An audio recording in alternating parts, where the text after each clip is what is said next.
নমস্কার, নিউজ 18 বাংলায় স্বাগত জানাই। মিমি রয়েছি আপনার সঙ্গে। শুরুতেই আপনাদের ফলতার হাসিম নগরের ছবি দেখাবো, কারণ সেখানে বিজেপি সমর্থকদের বিক্ষোভ। তাদের দাবি ফলতায় পুনর্নির্বাচন হোক। ফলতায় পুনর্নির্বাচনের দাবিতে বিজেপি সমর্থকদের বিক্ষোভে উত্তেজনা। ফলতার 117 নম্বর জাতীয় সড়কে বিক্ষোভ দেখান বিজেপি সমর্থকরা। দেখুন সেই ছবি।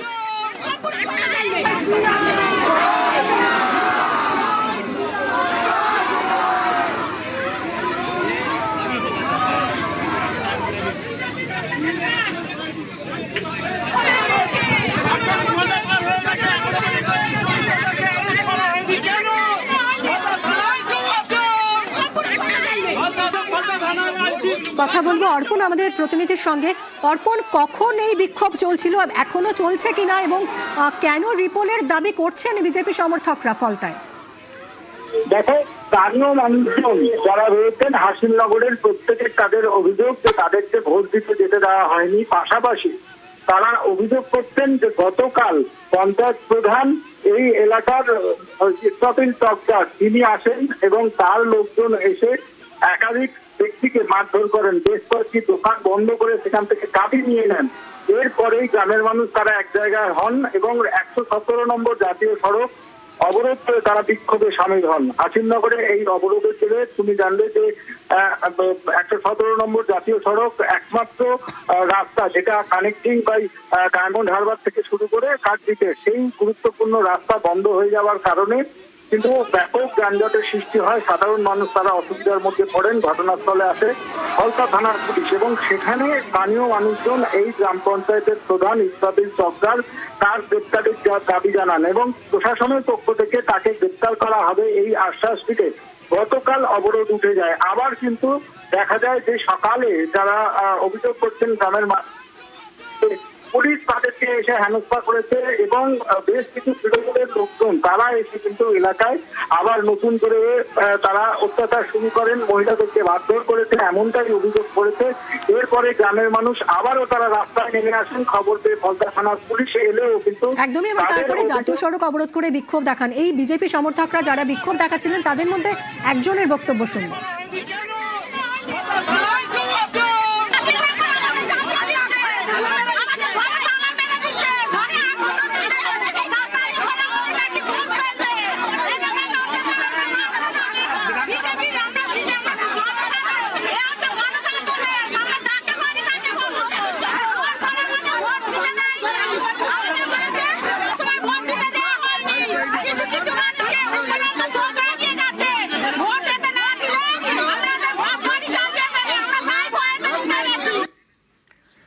এদিকে ফলতায় ভোটে কারচুপির অভিযোগ আর সব জেনে শুনেও পুলিশের বিরুদ্ধে নিষ্ক্রিয়তার অভিযোগ করছে বিজেপি।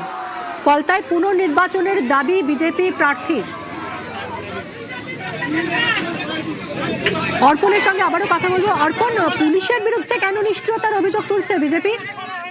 দেখো, নির্বাচনের দিন একাধিক বুথ থেকে তারা কিন্তু অভিযোগ তোলেন কোথাও যে ভোটিং মেশিন সেখানে টেপ লাগিয়ে দেওয়া হয়েছে। সাধারণ মানুষ যারা ভোট দিতে গিয়েছেন বিজেপি কর্মী সমর্থক তাদেরকে মারধর করা হয়েছে এবং বুথ জ্যাম করার অভিযোগ আনেন। এই অভিযোগের পরেই কিন্তু দেখা যায় যে তারা পুনর্নির্বাচনের দাবি জানান। কিন্তু এখনো পর্যন্ত ফলতায় বিধানসভা কেন্দ্রে কি হবে স্কুটিনি চলছে, এটাই জানা যায় যে কমিশন সূত্রে তারপরে কি সিদ্ধান্ত নেওয়া হয়েছে সেটা কিন্তু এখনো পর্যন্ত পরিষ্কার নয়।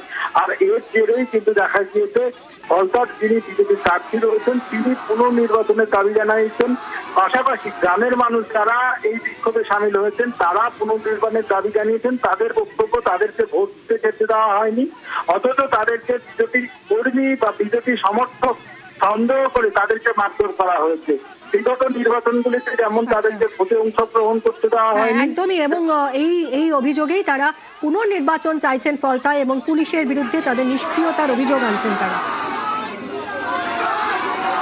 সাধারণ মানুষকে যদি কেউ ধমকায় চমকায় মারধর করে, কিন্তু পুলিশ কোনো স্টেপ নেয়নি। স্টেপ না নেওয়ার কারণে আজকের এই পরিস্থিতি হয়েছে। আর পুলিশ অবজারভারকে জানানো হয়েছিল, তো সবই জানানো হয়েছিল। পুলিশ অবজারভারকে বলা হয়েছে, উপরতলাতে জানানো হয়েছে, সব জায়গায় জানানো হয়েছে। ফলতায় প্রায় শতাধিক বুথে অসঙ্গতি পাওয়া গেছে। সে কারণে আমরা ভারতীয় জনতা পার্টির পক্ষ থেকে আমরা ফলতায় পুনর্নির্বাচন চেয়েছি। ক্যামেরা বন্ধ ছিল, সেলোটে মেরে দেওয়া হয়েছিল, আতর ঢেলে দেওয়া হয়েছে, ইভিএম গুলো আপনি ফরেন্সিক পাঠান, ফরেন্সিক থেকে রিপোর্ট আসুক আতর লাগানো ছিল কিনা। টেপ লাগানো ছিল যেটা আমি তো দেখিয়েছি, 2-3টে বুথে আমি ছবি দেখেছি। আতর লাগানো ছিল যেগুলো, সেগুলো সাধারণ মানুষ ভোট দেওয়ার পরে তাদের হচ্ছে গন্ধ শুকে তাদের মারধর করা হয়েছিল। এদিকে হারবে বুঝতে পেরেই নাটক বলে পাল্টা তোপ তৃণমূলের।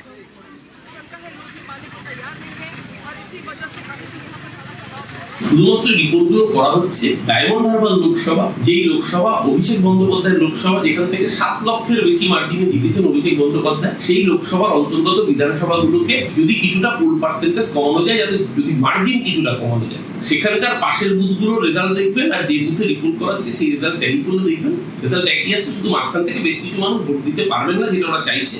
ভোট দেওয়ার জন্য মানুষ একদিন অফিস কামাই করেছেন, ব্যবসা বন্ধ করেছেন, কর্মস্থলে যাননি, রোজ তো সব মানুষের পক্ষে সম্ভব না। তারপরেও অধিকাংশ মানুষ লাইনে দাঁড়িয়ে ভোট দেবেন, এই ভোট চলে দেবেন।